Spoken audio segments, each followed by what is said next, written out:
Armaan Malik big boss के घर से बाहर आते ही मीडिया के सामने क्या बोले हैं, बिग बॉस को एक्सपोज किया है और विनर का नाम बताया है। पहली बात तो वो सामने आते हैं, मैं बताता हूं कि क्या क्या उन्होंने बोला है, वो आपको मैं पढ़ के बताता हूं। लेकिन इसके साथ साथ वो डिसअपॉइंटेड नज़र आ रहे थे, वो खुश नहीं थे और मीडिया को वो पहले ही बोल देते हैं कि भैया पर्सनल सवाल नहीं पूछने का, तुम जो पहले मुझे पता है पर्सनल सवाल पूछोगे, ठीक है, शादी वादी का, इन सब से हटकर आप मुझसे पूछिए घर के बारे में, आप मुझसे पूछिए गेम के बारे में, जो कि गेम का घर का मुद्दा है। तो यहाँ पर मीडिया भी बोलते ठीक है हम आपसे ऐसे सवाल नहीं पूछते, लेकिन पूछे गए कुछ सवाल तो पूछे गए। मैं आपको बता दूँ इनसे क्या पूछा गया, वो मैं आपको बता दूँ। आपको क्या लगता है आप शो के विनर थे? तो ये बोलते बिल्कुल 100% मैं शो का असली विनर था, जैसा मैं खेला मुझे दिखा दो ऐसे कौन खेला।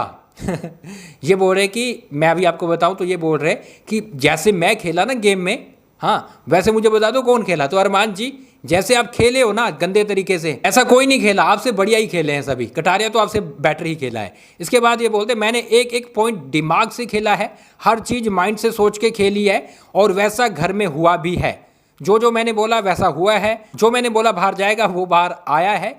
तो मेरे हिसाब से बिग बॉस ने अनफेयर करके मुझे घर से बाहर किया है। बताओ अब क्या अरमान के साथ अनफेयर हुआ है? मैं तो कह रहा हूं कि इनके साथ बहुत ज़्यादा फेयर हो गया है, क्योंकि ये पता है कब के बाहर हो चुके होते, जिस दिन थप्पड़ मारा था, जिस दिन बिग बॉस ने इनके लिए बाइसनेस दिखाई थी, इनका फेवर करा था, तभी इनके साथ बहुत तगड़ा वाला तब से फेयर होता आ रहा है, वरना उसी दिन अनफेयर हो जाता।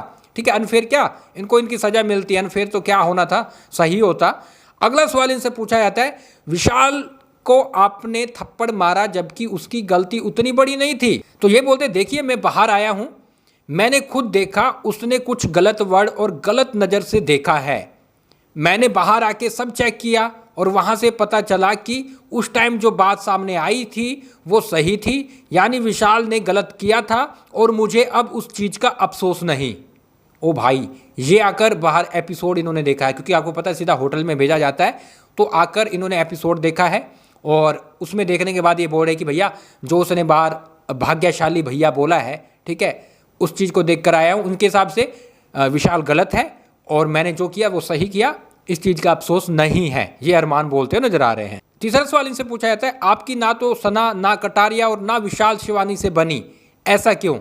तो ये बोलते हैं देखो मुझे इनका जो कुछ दिखा था सब फेक लगता था, सब दोस्तियां इनकी फेक थी, सिर्फ गेम के लिए, तो मुझे इनके साथ बैठने में दिक्कत होती थी। लेकिन हाँ, जब ये सब अलग हुए, कटारिया से, शिवानी से मेरी अच्छी बनी और शिवानी को हमने समझाया तो इन सबसे दूर रहे, लेकिन उसने नहीं सुनी। तो अरमान भैया मैं आपको ये बात बताऊंगा, देखो आप ये चीज़ अभी भी आपके अंदर इतना सारा ओवर कॉन्फिडेंस है बाहर आने के बाद भी कि आपको लगता है कि वो दूसरा ग्रुप गलत कर रहा था, लेकिन अभी थोड़ा सा आप और बाहर सर्च कर कीजिए, बाहर तो अब आप आ चुके हैं, थोड़ा और सर्च कीजिए, देखिए आपको पता लगेगा कि घर के असली और रियल विलन कौन थे। विलन नॉट विनर, आप सबसे बड़े विलन थे घर के, और ऐसे में आप दूसरे ग्रुप की बात कर रहे हो ना, आपका ग्रुप सबसे ज़्यादा नेगेटिव दिख रहा था, तो अब ये बातें आप ना ही करें तो अच्छा है। अगला सवाल इनसे पूछा जाता है, शिवानी का गेम आपको कैसा लगा? तो ये बोलते पहली बात शिवानी अच्छा खेली, हाँ, लेकिन जिस ग्रुप में थी वहाँ वो डाउन हो गई, अगर हमारे साथ रहती तो वो अब टॉप 5 में खड़ी होती। वाह भैया, इनके साथ रहती टॉप 5 में खड़ी होती, खुद तो टॉप 5 में है नहीं, खुद तो बाहर आ चुके हैं, लेकिन उसने अपने गेम खुद खराब किया ऐसे ग्रुप के साथ और बदतमीजी करके हमसे वो घर से बाहर चली गई, और ध्यान देने वाली बात उसी ग्रुप ने उसको बाहर किया जहां वो बैठती थी। चलो ठीक है, उसी ग्रुप ने बाहर किया, लेकिन भैया नॉमिनेशन में फंसी हुई थी, सारा ग्रुप फंसा हुआ था, अब क्या करते, किसको ना करते किसको करते, ये अब वो फंसे हुए थे धर्म संकट में। हाँ, और बिग बॉस ने जानबूझ के फंसाया था और अब देखो उसका रिजल्ट तीनों को ही बाहर कर दिया। और दूसरी बात आप बोल रहे कि भैया उसने बदतमीजी की, तो ये सब बातें अब आप ना ही बोलिए, क्योंकि आप खुद बाहर आ चुके हैं। जितनी ज़्यादा आपने बदतमीजी की है, जैसे आपने अपना बिहेवियर दिखाया, शायद ही किसी ने की होगी, आपने जिस तरह से चुगलियाँ की हैं, जैसे मुन्नबर बोल के गया कि भैया मर्दों वाले काम कर, तो आपने जिस तरह से चुगलियां की हैं, अभी आप थोड़ा रुकिए बाहर और आप थोड़ा देखिए अपने सारे एपिसोड आपने क्या किया। अगला सवाल इनसे पूछा जाता है, आपकी वाइफ कृतिका मलिक टॉप 5 में पहुंच गई, ये सोचा था कि आप बाहर जा जाएंगे और वो चली जाएगी आगे? ये बोलते नहीं, बिल्कुल नहीं, मैंने ऐसा नहीं सोचा था, जैसे पायल गई मुझे लगा कृतिका भी चली जाएगी, लेकिन उससे पहले मैं जाऊँगा ये मैंने नहीं सोचा था। तो मैं हैरान हूँ वो टॉप 5 में है, लेकिन ये भी है कि उसकी फ़ैन फॉलोइंग हमारे से ज़्यादा है तो उसको सपोर्ट मिला है। तो यहाँ पर देखो हैरान भी हो रहे हैं, इनको नहीं लग रहा था और ये बोलते भी थे कि उसका इतना माइंड नहीं है, लेकिन ये भी हैरान है कि वो कैसे पहुँच गई मेरे से आगे। लेकिन मैं आपको बताऊं ये सब बिग बॉस की मेहरबानी है। बिग बॉस कटारिया को बाहर करने के चक्कर में, शिवानी विशाल को बाहर करने के चक्कर में ऐसे लोगों को टॉप 5 में लेके चले गए हैं जो कि डिजर्व नहीं करते। तो ये सब कुछ बिग बॉस की मेहरबानी है, ना कि वोटिंग की, ना कि जनता की। अगला सवाल इनसे पूछा जाता है, रणवीर जी से आपकी बहुत अच्छी बनी और आप दोनों एक दूसरे के साथ निभाया आप दोनों ने, क्या बोलेंगे? देखो रणवीर जी बहुत अच्छे इंसान हैं, वो एक्टर होकर भी इतना अच्छा गेम खेले हैं, टास्क में सबको पीछे रखा है, ज़्यादा उम्र होने के बाद भी हम सबको हराया है, तो बहुत अच्छा वो खेले हैं और मेरी उनसे बहुत बनी है और हम दोनों ने साथ में काफ़ी फैसले लिए हैं। हाँ, ये बात तो माननी पड़ेगी। बिग बॉस को भी पता होता था कि अरमान को रणवीर नहीं करेंगे, अरमान है वो रणवीर को नहीं करेंगे, तो बिग बॉस भी ऐसी स्ट्रेटजी चलते रहे, गेम इनके साथ खेलते रहे और इनके कंधे पे बंदूक रखकर चलवाते रहे। अगला सवाल इनसे पूछा जाता है, नेजी को आप फ्लश के लिए बहुत बोलते थे, तो ये बोले देखिए वो एक बेसिक चीज़ है जो उसकी लाइफ में काम आएगी और ये सबको होनी चाहिए। मैंने वो सब समझाया कि तू ऐसा ना किया कर, सभी वॉशरूम में यूज़ करते हैं, सभी वॉशरूम यूज़ करते हैं, शेयर करते हैं, तो थोड़ा ध्यान रखा कर।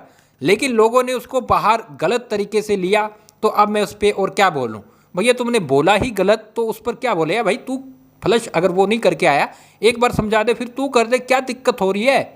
हाँ, जितना तू हंगामा करता था, जितना तू ड्रामा बनाता था, तू तो टॉपिक ढूंढता था और हर टास्क में फिर वो टॉपिक सामने रखता था। अगला सवाल इनसे पायल मलिक के डिवोर्स पर बात होती है, वो सवाल इनसे पूछा जाता है।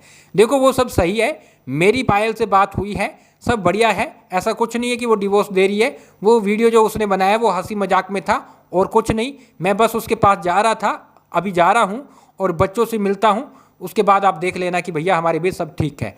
तो भाई साहब मैंने भी आपको बताया था कि ये सब इनका ड्रामा रहता है। अगला सवाल इनसे पूछा जाता है, आपको बाहर बहुत ट्रोलिंग मिल रही है, क्या आपको लगता है बिग बॉस में जाना सही था? तो ये सवाल इनसे पूछा जाता है, तो ये बोलते हैं हाँ सही था, मैं गेम के लिए गया था और मैंने दिल से खेला, यहाँ तक टॉप 7 तक आना बहुत बड़ी बात है, तो मैं खुश हूँ कि मैं यहाँ तक पहुँचा हूँ।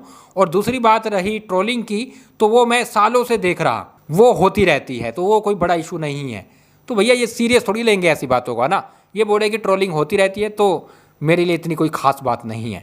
अगला सवाल इनसे पूछा जाता है, आपको क्या लगता है कौन बनेगा बिग बॉस OTT सीजन 3 का विनर? ये बोलते हैं देखो अब मैं बाहर आ गया और आते ही रणवीर जी को सपोर्ट करने वाला हूँ। हैं, रणवीर को? शायद कृतिका पहले आउट हो जाए मुझे लग रहा, लेकिन अगर वो नहीं आती तो उसको सपोर्ट करूँगा।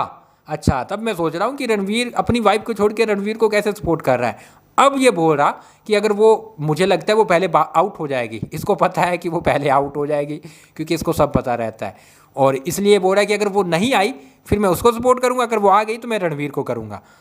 तो यहाँ पर इनके हिसाब से असली विनर है वो रणवीर है, मैं रणवीर को विनर बनाना चाहता हूँ, तो ये बोलते हुए नजर आ रहे हैं। तो फाइनली अरमान मलिक है वो घर से बेघर हो चुके हैं।